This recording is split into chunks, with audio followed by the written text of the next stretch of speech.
Situation. We can argue that even the most talented players cannot thrive if they are not in the right situation. And today, I've got several players that last season just were not up to par with the standards that we would have liked to see. And some of it may have had to do with their situation. And a change in that situation could absolutely end up being the difference between a huge 2026 and another letdown performance. Let's kick things off with Ashton Jeanty, running back for the Las Vegas Raiders. And I think we can all agree that while he did have some bright spots last season, overall, it wasn't the body of work that we would have really liked to see. And there were several factors as to why that ended up happening. But hiring Seattle's offensive coordinator, Clint Kubiak, is a huge step in the right direction for Jeanty to have a huge 2026. What Kubiak did with Seattle's offense this past season, I don't think gets nearly enough credit. And that's because their defense was so good. But you look at the body of work for Seattle's offense, it was fantastic this year. And if it had not been nearly as good as what it was, I don't think even with that good of a defense that Seattle ends up winning a Super Bowl. But this past year, they were third in points per game, 8th in total yards, and they were tied for 10th in rushing yards. Kubiak definitely helped bring them back to the forefront of having a much more explosive offense. And when you pair that with the fact that the Las Vegas Raiders are probably drafting Fernando Mendoza at #1 overall, you're looking at a retooled offense at this point. Jeanty, Mendoza, Brock Bowers. I would love to see them also add a game-changing wide receiver, but more importantly, maybe the offensive line. Because you could argue offensive line may be the biggest need for the Las Vegas Raiders outside of making sure that they upgrade the quarterback position. And since they're in prime position to do that at #1 overall, they might have to get a little bit creative when it comes to what they're going to do on the offensive line. Now, there's a lot of talk about how Max Crosby wants to be done in Las Vegas and he doesn't want to play another down there. However, he was there for Kubiak's press conference the other day when he was introduced as the new head coach for the Las Vegas Raiders. So you gotta wonder, is Crosby having a change of heart? Does he want to play for Kubiak? And if he does, are they gonna end up holding on to him, or is enough and they end up trading him?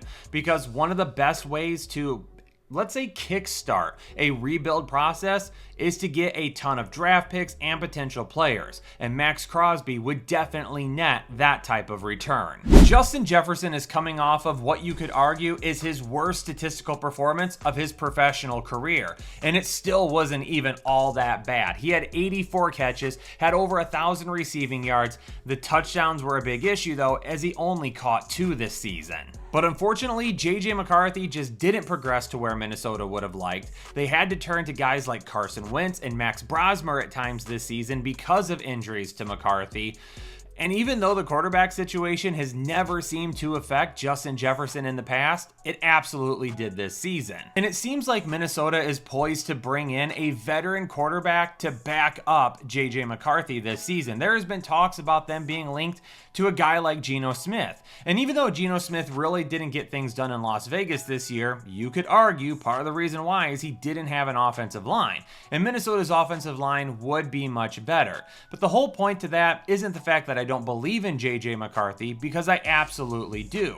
When you take a look at JJ McCarthy's body of work, there's a lot of things that he has to get better at. But last season, after dealing with a torn meniscus and needing surgery for that early in the season, he ended up having his rehab set back just a little bit because he had to have a second knee surgery. So last season during the year, he missed a ton of time that he could have used to progress and get better at things. And then when you go into the offseason, he was spending that time rehabbing, trying to strengthen the knee and come back to 100% instead of being at 100% and working on a lot of the little things that need to get better. And this season, hopefully with him being 100%, yes, he had some injuries this year, nothing long-term like the meniscus though, he will be able to progress in the way that they wanted him to last offseason. And I do think it's really important that Wes Phillips, the offensive coordinator, and Josh McCown, the quarterback coach, are going to be returning for another season. That's that type of consistency with a younger quarterback is very, very important. And yes, Minnesota made a change at the general manager position, but the continuity within the coaching staff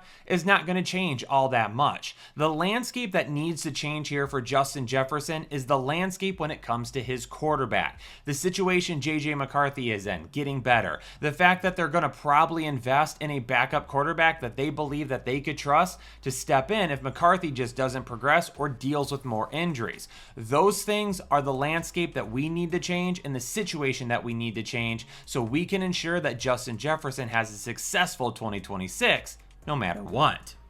And before I move on to the next group of players, I just want to remind everybody that there is no offseason here at the Fantasy Headliners. If you love fantasy football, and sports in general, then this is the place that you need to be tuned into all year long. If you're looking to brush up on your fantasy football skills or just get ahead of the competition, make sure you're checking out all of our content. But if you just like sports talk and you like to see me get a little bit frazzled every once in a while, then you got to check out Headliners Unfiltered, Mondays and Thursdays at noon, where I go unfiltered into the world of sports and give you my hot takes and super honest opinions. Just like this past show, when I gave everybody the take that the New York Giants are going to win the NFC East in 2026.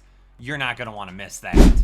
Next up, Marvin Harrison Jr., Michael Wilson, and Trey McBride. And there are a few things with their situation that don't necessarily have to change, but we need some big clarity on. And it all starts with the quarterback position and Kyler Murray. Now, new head coach Mike LaFleur is just getting settled in Arizona, so it's not shocking that there hasn't been a whole lot of updates on whether or not Arizona plans to move forward with Kyler Murray. They're going to let Mike LaFleur make that decision, being the new head coach. And while a lot of people feel like moving on from Murray is exactly what's going to happen, I'm going to say not so fast, because Mike LaFleur was complimentary of Kyler Murray in his press conference, and the fact that whenever they played him, they always had a tough time stopping him, and he was a dynamic playmaker. But I think the one thing that they're getting in Arizona that is going to be good for this group of players is an offensive-minded head coach. Jonathan Gannon, while maybe a solid defensive coordinator, just wasn't getting the job done on both sides of the ball in Arizona. And Mike LaFleur has been super successful. He's had a top 8 offense in 2 of the last 3 seasons, and he's been top 10 in passing in 3 straight seasons as the offensive coordinator for Sean McVay and the LA Rams. In my personal opinion is that they should roll with Jacoby Brissett in 2026. But that was a different coaching staff that experienced success with Brissett at the end of 2025. But if you roll forward with a quarterback that Michael Wilson, Marvin Harrison, and Trey McBride are clearly more comfortable with in 2026 and use him to bridge the gap to your next quarterback in 2027, that's probably the best way to A, stay competitive, B, move the ball on offense the way that you want to, and C, do a soft reset with actually resetting everything and potentially having a down year. Jacoby Brissett took over as the starter in week 6 this past season. And from week 6 on, he threw for 3,366 yards, 23 touchdowns, and only 8 interceptions. That was in 12 games. And the volume was absolutely there. He had at least 2 passing touchdowns in all but 2 games. 30 or more passing attempts in every single game, and 240 or more passing yards in all but 2 games. To end the season, Michael Wilson had a touchdown in 5 straight games, and 6 touchdowns total over that span. And Trey McBride, after Jacoby Brissett took over the starter, had 10 touchdowns, 11 total on the season. He had more touchdowns with Jacoby Brissett in that short span than he's had with Kyler Murray since he entered the league. And that is exactly why I think Jacoby Brissett should stick as the starter. Arizona should move on from Kyler Murray, and they should do a soft reset of this offense while still trying to stay competitive. But again, we probably aren't going to know for a while exactly what's going to happen in Arizona, and it's going to leave us guessing. If we want these guys to stay fantasy relevant in 2026, especially Trey McBride, who's probably going to be a round 2 or round 3 pick, we need Jacoby Brissett as the starter. So hopefully this situation starts to play out sooner rather than later. My last set of players is Drake London and Bijan Robinson, and you're probably going to say to yourself, Kyle, Bijan Robinson is a top 5 running back. What's wrong with his situation? Or you might say, Kyle, when Drake London's been healthy, he's been a top 12 option. What's wrong with his situation? It was the inconsistencies of the situation, and not just the last couple of years under Raheem Morris, who is a defensive-minded head coach, who they've now moved on from to bring in offensive-minded head coach Kevin Stefanski, but it was even the same issue with Arthur Smith. But really, this situation completely revolves around the quarterback position, like a lot of teams this offseason. But it was also one of the reasons why I didn't understand why Kevin Stefanski was so interested in the Atlanta job, because you're going from one coaching situation where the quarterback issue tanked your seasons to another situation where the quarterback issue could tank this season. We know that Michael Penix is not going to be the starter anytime soon. He's coming off of his 3rd major knee injury since he began college, and he's going to need some time to rehab, and we don't know what he's going to look like when he comes back. Kirk Cousins, who seemed all set to be done in Atlanta, may have some renewed faith with a new GM and a new head coach, and because of that may decide that, hey, Atlanta is where I want to be for at least another year. But another part to this whole situation are a couple of players that could be gone in free agency. All too often we saw Bijan Robinson losing touches inside the red zone to Tyler Algier, and Tyler Algier, who could have been a starter for many other teams, is going to get an opportunity to test free agency. I highly doubt the Atlanta Falcons use a franchise tag on a backup running back. So with Tyler Algier being gone, Bijan Robinson may have an opportunity to see an even higher ceiling with more touches near the goal line. And the other player that could be gone in free agency, Kyle Pitts. Kyle Pitts' inconsistencies have been the definition of what's wrong with the Atlanta Falcons since he was drafted. And if Kyle Pitts also leaves in free agency, because I have a hard time seeing Atlanta spending that type of money on the franchise tag for him, it could absolutely lead to more valuable targets for Drake London as well. And even if some of those valuable targets like in the red zone don't really change for him, it's still an opportunity for just more overall volume. But hopefully Kevin Stefanski brings some consistency to the offense, because we've talked about it the last couple of years.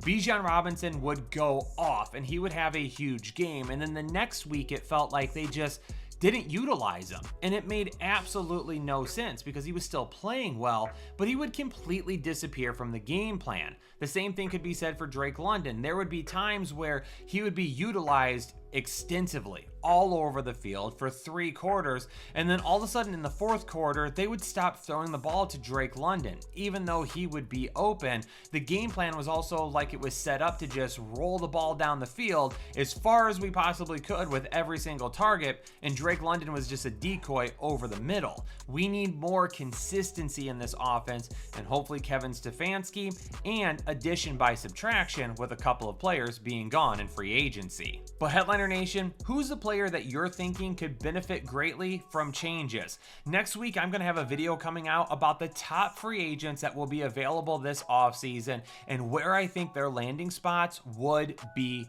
best. That's a video that you're not going to want to miss, and we'll talk more about those free agents at that time. But who are some players that are locked in with the team that you feel like their situation could be much better in 2026? But really the most important thing that you can do for this video is to interact with it, especially during the off season when our views are a lot lower. It helps us to spread the channel a little bit more, get some new people in here watching the videos, helps us out with view counts, and of course, when there's more views, we get to feed our children. I'm not trying to make you feel bad. Just hit the like button for me. Subscribe if you're new here. Turn on the bell notification. Anytime we go live or drop new content, you'll know about it right away. You can hype the video, and of course, you can comment down below. None of that will cost you anything, and as always, it's much appreciated here. Stay safe, stay healthy, and I'll catch you on the next episode of the Fantasy Headliners. Analytics off the chain, other channels not the same. Jake and Kyle, you know the name. Headliner Nation, we running the game.